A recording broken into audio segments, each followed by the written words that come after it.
सुमित्रा माता ने आदेश दिया है, लक्ष्मण जाओ कह देना, जब तक वन भेजने वाले का सही नाम न बता दें राम, तब तक वन न जाए आज्ञा से माता सुमित्रा। कम से कम क्लियर तो हो जाए कि कौन वन भेज रहा है।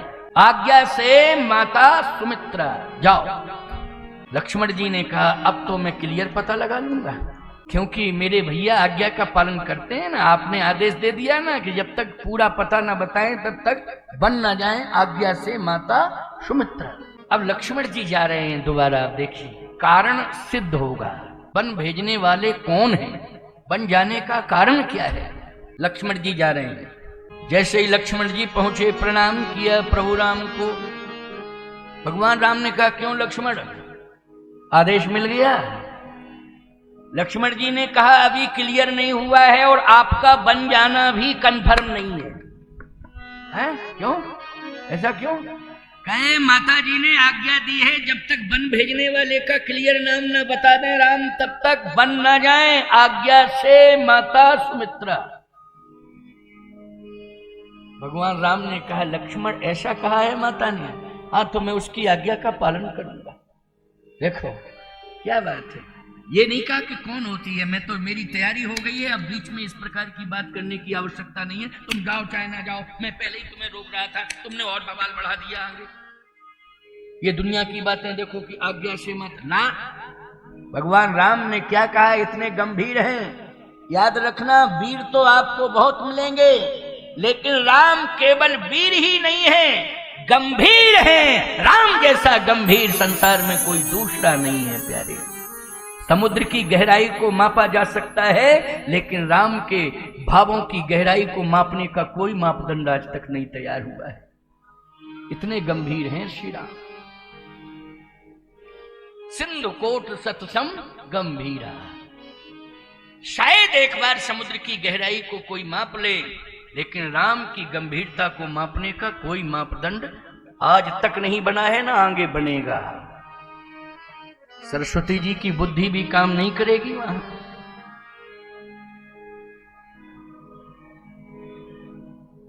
सुमित्रा माता ने कहा जाओ पूछ के आओ। लक्ष्मण जी पूछ रहे हैं भैया बताओ। आज्ञा हो गई है मां की। भगवान राम ने कहा तुमने क्या बताया? कहे मैंने जैसा समाचार सुना था वैसा बता दिया कि पिताजी की आज्ञा से बन जा रहे हैं, उसमें सम्मति माता जी की भी है और माता में कैकेयी माता की। भगवान राम ने कहा नहीं गलत बताया तुमने, ये तो बाद का विषय है, लेकिन पहले मेरे बन जाने का जो विषय है उसको तुम भी नहीं समझ पाए हो, और इस मर्म को माता सुमित्रा समझ गई है शायद, इसलिए उसने तुम्हारे पास भेज दिया है। ये माता सुमित्रा मेरे बन जाने के मर्म को समझ गई है, इसलिए भेजा है। इस मर्म को तुम नहीं समझ पाए, अयोध्या वासी नहीं समझ पा रहे हैं, इसलिए अयोध्या में कोलाहल मचा हुआ है। सब मिल दे कैकेयी गाली, सब कैकेयी को गालियां दे रहे हैं। अयोध्या में कभी कोई किसी को गाली नहीं देता था, याद रखना। अच्छा एक बात बताओ, जहां गाली गलौच हो अयोध्या मानी जाएगी? वो लंका है, लंका। जहां एक दूसरे को गाली गलौच दे रहे हो, याद रखना वो अयोध्या नहीं है, वो तो लंका है। ये लंका के राक्षस गालियां बकते हैं, अयोध्या वाले नहीं। अयोध्या में तो स्तुतियां गाई जाती हैं, वेद अयोध्या की स्तुति ही तो सर्वत्र बोलो गाई जा रही है। अभी मैंने भी श्री रामचंद्र कृपाल भजमन हरण भव दारुणम, ये स्तुति गायन होता है। ये परंपरा कहां से मिली है जल्दी बोलो? अयोध्या से मिली है ये परंपरा। लेकिन सब मिलते हैं कैकेयी गाली, सब कैकेयी को गालियां दे रहे हैं। क्यों दे रहे हैं? क्योंकि इनकी बुद्धि पर इस समय जो है भूत बैठ गया है। क्योंकि घर मसान जन पर जन भूता है। कौन बैठ गया है इस समय अयोध्या वालों की बुद्धि में? जल्दी बोलो। भूत बैठ गया, भूत। अच्छा भाई भूत, गोस्वामी जी ने आगे लिखा बातुल भूत विवश मतवारे, जे नहीं बोले वचन तुम्हारे, तो घर मसान जन पर जन भूता। इसलिए गालियां बक रहे हैं। याद रखना, जो गालियां देते हैं उनको तुम इंसान मत मानना, उनको भूत मानना, भूत। इसलिए सीधे उनसे बात करने की जरूरत नहीं। इन भूतों का इलाज करने के लिए हनुमान जी के पास चले जाना तुम। हनुमान जी इनका इलाज करेंगे। भूत पिशाच निकट नहीं आवे, महावीर जब नाम सुनावे। अगर तुम भूतों से बात करोगे ना तो निश्चित रूप से या तो अस्पताल जाओगे या सेंट्रल जेल जाओगे। बोलो भाई, दो ही विकल्प हैं। या तो अस्पताल जाओगे, सीधे लाठियां चलेंगी तो कहां जाओगे?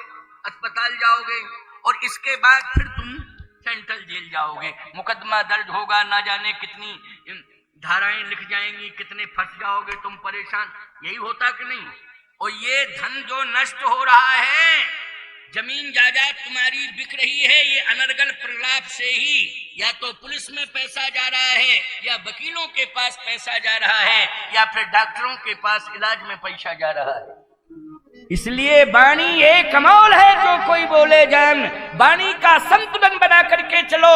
शब्द ब्रह्म होता है, इसलिए शब्द यदि अनर्गल निकलेगा तो निश्चित रूप से तुम कोपभाजन बन जाओगे, श्रापित हो जाओगे। शब्द ही तुम्हें श्राप दे देगा। कौन श्राप देगा? शब्द ही तुम्हें श्राप दे देगा। इसलिए संभल के बोलो। माताओं, तुमसे भी कह रहा हूं, बहनों, बेटियों, बहुओं, सभी से कह रहा हूं, बहुत अच्छा वार्ता होना चाहिए। इतनी अच्छी वार्ता होनी चाहिए जैसे कौशल्या अम्मा ने वार्ता की है, सुमित्रा अम्मा ने वार्ता की है। इसलिए सुमित्रा का चरित्र ध्यान से सुनना। कितनी सुंदर वार्ता हो रही है, कितना प्यारा संबोधन, कितनी प्यारी बात कही। समन्वय की बात कर रही है, सामंजस्य की बात कर रही है, सहृदयता की बात कर रही है कि नहीं नहीं बेटा, गलत मत सोचो। अगर अयोध्या वासियों ने ये कह दिया है कि कैकेयी मां वन भेज रही है तो ऐसा नहीं हो सकता है। मैं जानती हूं मेरी बहन कैकेयी राम से कितनी प्रीति करती है। बोलो, कितना बढ़िया सुझाव है ना?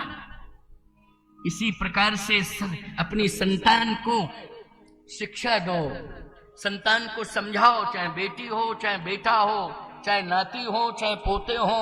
बोलो, सबको इसी प्रकार से समझाना चाहिए कि घर में किसी भी प्रकार का ये बच्चे विवाद न करने पावे, ये बहुएं आपस में विवाद न करने पावे। इसके लिए ही तो बुंदेल सिंह बुंदेला जी ने ये राम कथा कराई है प्यारे। ये राम, अरे मोक्ष के लिए तो कितनी भागवतें करा चुके हैं, बहुत भागवतें करा चुके हैं, बड़े बड़े स्थान बना चुके हैं। चाहे बद्रीनाथ चले जाओ, केदारनाथ चले जाओ, लेकिन ये राम कथा का तात्पर्य है, आचार संहिता है। व्यासपीठ से, संत वाणी से अगर रामचरितमानस का संदेश प्रसारित होगा तो ये महापर्व नवरात्रि का चल रहा है, ये रामनवमी का महामहोत्सव चल रहा है। निश्चित रूप से अगर संत वाणी से राम का चरित्र सुनाया जाएगा तो सभी देवी देवता आपके ऊपर कृपा भी करेंगे और आपकी समस्या का समाधान भी करेंगे, और हमारा परिवार अखंड होगा, हमारा भारत भी अखंड होगा। क्योंकि नया वर्ष शुरू हुआ है। बोलो, हुआ है कि नहीं? विक्रम संवत, नया वर्ष। हम लोग नहीं मानते हैं जनवरी को, ये ईसवी सन को, ये तो अंग्रेजों की परंपरा है, हम नहीं मानते हैं। हम ना किसी को, उस दिन फोन भी आते हैं मेरे पास 1 जनवरी को, तो मैं कहता हूं राम राम जपो। हाँ हाँ, बोले महाराज नए वर्ष की शुभकामना दे दो। हमने कहा राम राम जपो, और यही शुभकामना, राम राम जपो, सीताराम कहो। क्या कह रहे हैं बताओ भाई? अब गवर्नमेंट के रिकॉर्ड में है तो हम क्या करें। लेकिन आज प्रसन्नता है कि हम, बोलो भाई, राम कथा के माध्यम से नए वर्ष में प्रवेश कर रहे हैं कि नहीं कर रहे हैं? बोलो, ये नया वर्ष है कि नहीं? और किससे प्रवेश हुआ है? राम चरित्र से हमारा प्रवेश हुआ है। इसलिए राम के चरित्र से जब हमारा नया वर्ष का प्रवेश हुआ है तो राम का चरित्र जन जन में आएगा, जन जन का कल्याण होगा। ये आत्मविश्वास के साथ बोल रहा हूं। इसलिए सुमित्रा का चरित्र सुनो। वाणी कितनी दिव्य है, कभी भी खंडन नहीं किया है सुमित्रा ने कि खंडन कर दिया हो, नहीं, गलत गलत गलत बोल रही है कैकेयी, गलत बोल रहे हैं महाराज।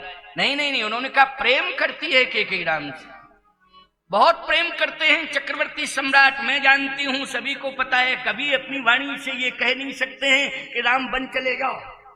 कहीं गलत समाचार तूने सुन लिया है और जिसने भी सुनाया है उसकी बुद्धि पर ये स्मशान बैठ गया, उसकी बुद्धि पर भूत बैठ गया है। और भूत बुद्धि ने ही तुझे भ्रमित कर दिया है बेटा, भूत बुद्धि ने तुझे भ्रमित किया है।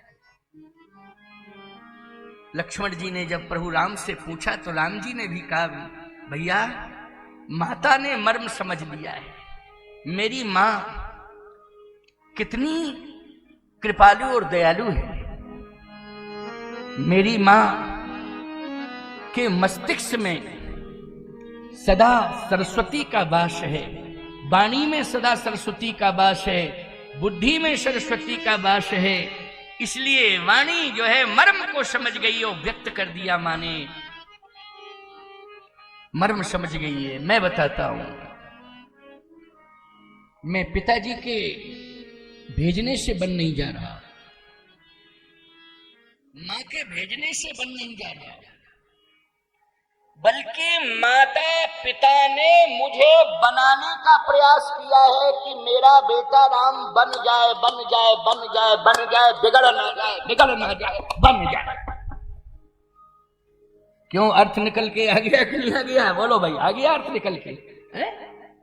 मेरे माता पिता ने यही प्रयास किया है कि मेरा बेटा राम बन जाए, बन जाए, बन जाए, बिगड़ ना जाए, बिगड़ ना जाए, बन जाए। तो कहां बनेगा राम? जब ऋषि मुनि महात्माओं के पास जाके उनसे सत्संग सुनेगा, उनका आशीर्वाद लेगा तो बन जाएगा। बोलो, बन जाएगा कि नहीं बन जाएगा? कहां? संतों के पास जाके। इसलिए मुनिगण मिलन विशेष बन, ये दोहा स्पष्टीकरण दे रहा है अयोध्या कांड का। मुनिगण मिलन विशेष बन, सबई भांति हित मोर। क्यों भाई, राम जी ने बन जाने का कारण क्या बताया? सबई भांति हित मोर, सब प्रकार से मेरा हित। क्यों? मुनियों से मिलने में ही मेरा हित है।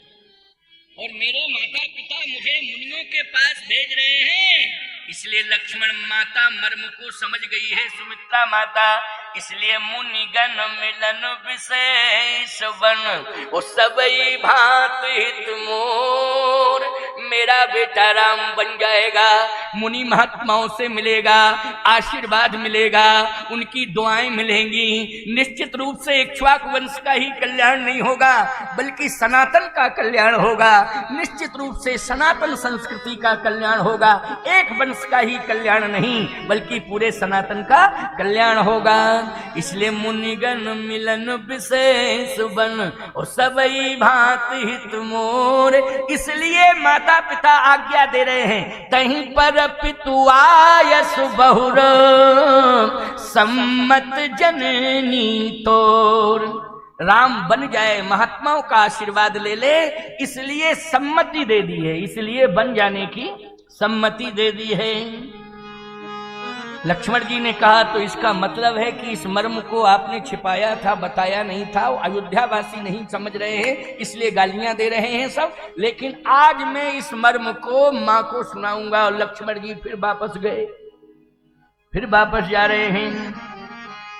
जैसे ही लक्ष्मण जी ने प्रणाम किया तो सुमित्रा माता ने कहा, क्यों बेटा, बन जाने का कारण क्या बताया राम ने? बोल। लक्ष्मण जी ने कहा, मैया आश्चर्य हो गया मुझे सुन के, कल्पना से परे। भैया ने ये बताया है कि मुनिगण मिलन विशेष बन, मुनि महात्माओं के दर्शन करने के उद्देश्य से, उनका आशीर्वाद लेने के उद्देश्य से मैं बन जा रहा हूं। इसलिए माता पिता ने सहमति दे दी बन जाने की, इसलिए सहमति दे दी है बन जाने की कि तू ऋषि मुनि महात्माओं का आशीर्वाद ले, क्योंकि तुझे राजा बनना है और बिना आशीर्वाद के सत्ता चलती नहीं है। इसलिए सत्ता पर नहीं बिठा रहे हैं, बल्कि आशीर्वाद दिलाने के लिए मुझे महात्माओं के पास भेज रहे हैं। जहां जहां मन में महात्माओं के आशीर्वाद है, वहां जाकर के राम का आशीर्वाद लेगा, तभी तो सत्ता पर बैठने के लायक होगा। बोलो भाई, होगा कि नहीं? लेकिन आजकल सत्ता आशीर्वाद से, आजकल के नेताओं के दिमाग में कीड़ा आ गया कि सत्ता आशीर्वाद से नहीं मिलती है, सत्ता तो जातिवाद से मिलती है। जातिवाद से सत्ता मिलती है, इसलिए जाति संगठन बने, जाति के वोट ज्यादा हो जावे और भाड़ में जावे महात्मा, आशीर्वाद की जरूरत नहीं है। जातिवाद जिंदाबाद, जातिवाद और जिंदाबाद। सावधान, ना तो क्षेत्रवाद से राष्ट्र का कल्याण होगा, ना वर्गवाद से राष्ट्र का कल्याण होगा, ना जातिवाद से राष्ट्र का कल्याण होगा, संतों के आशीर्वाद से राष्ट्र का कल्याण होगा। इसलिए संतों के आशीर्वाद की जरूरत है, अपने से बड़ों के आशीर्वाद की जरूरत है, माता पिता के आशीर्वाद की जरूरत है। और देख रहे हो आप, ठाकुर बाबा ने ऐसा आशीर्वाद दिया है बुंदेला परिवार को कि उनके आशीर्वाद से आज आनंद ही आनंद बरस रहा है। प्यारे, ये ठाकुर बाबा के आशीर्वाद का प्रभाव दिखाई दे रहा है। उनके ही परम छत्र छाया में, उनकी परम प्रेरणा से आज ये राम कथा हो रही है।